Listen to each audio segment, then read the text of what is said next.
I got this as another request, probably from the same YouTuber, and I know who you are, so you're welcome.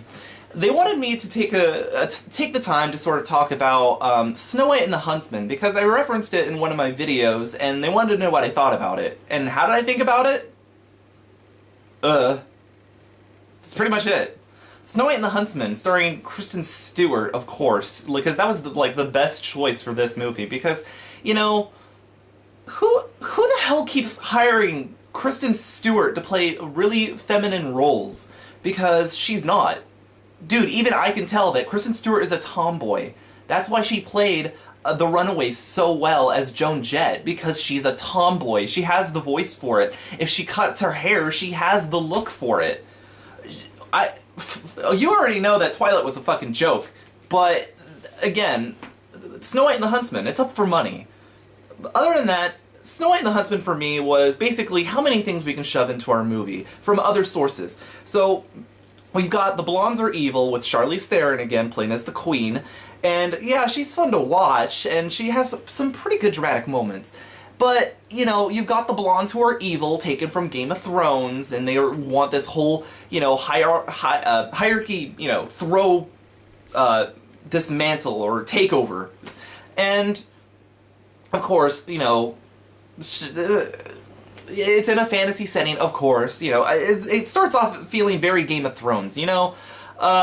And then you have, like, most of the characters walking through wilderness over tracts of land, like in Lord of the Rings. You have solar flares, like when Snow White, you know, escapes the castle and lands in the ocean. It has these fucking sun flares that blind you. I couldn't stand being in that audience. I had to shield myself, like, oh god, my retina's like, shit. Let's see, you had...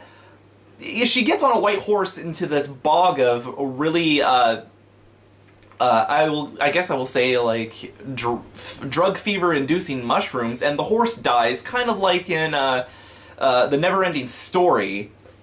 Why would you do that?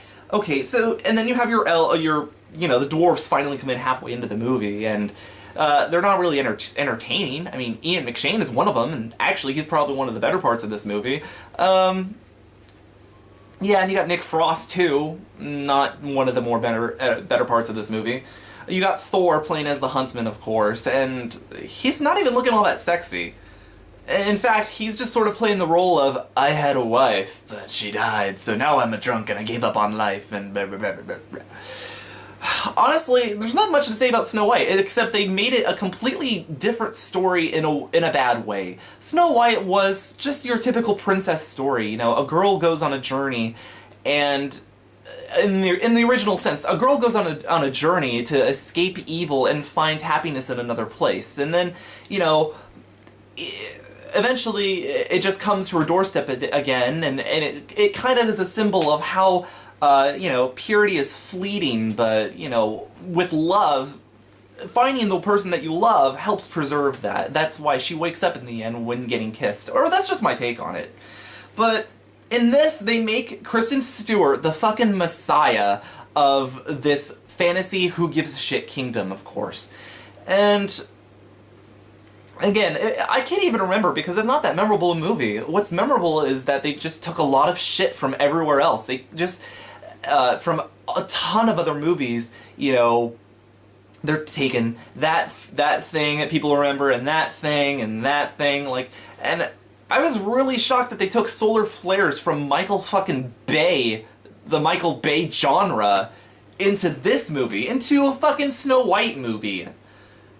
And but what did piss me off, another thing they took it from, or another thing that they collected and absorbed into this film, when they get to the Sacred Forest Sanctuary, and there's the Guardian of the Forest, and of course, it's a giant stag, and I'm like, looking at this and how it's standing on this island in a pond with a giant tree behind it, and I'm thinking to myself, did they just take this from Princess Mononoke?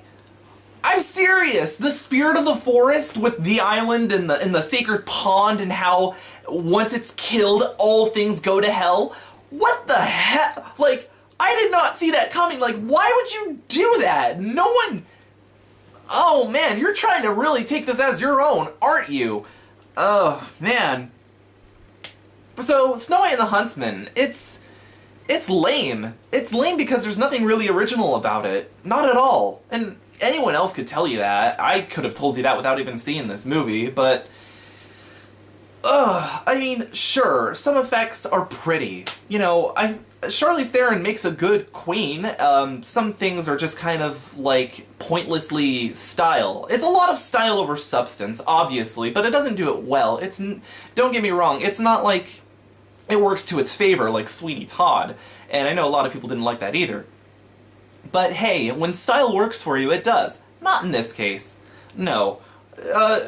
You can pick so much better fantasy than this. Hell, go wait for The Hobbit to come out if you want a good adventure that... Of course, no people are looking for this adventure. They want the fucking love triangle bullshit that they took from Twilight. So, you know what? You can make a drinking game out of this. So, the next time you watch Snow White and the Huntsman, you know, pull out a bottle of beer or vodka or something to make you forget, and try playing this. Every time you recognize something taken from another movie, take a shot. Tell me how that goes. Really.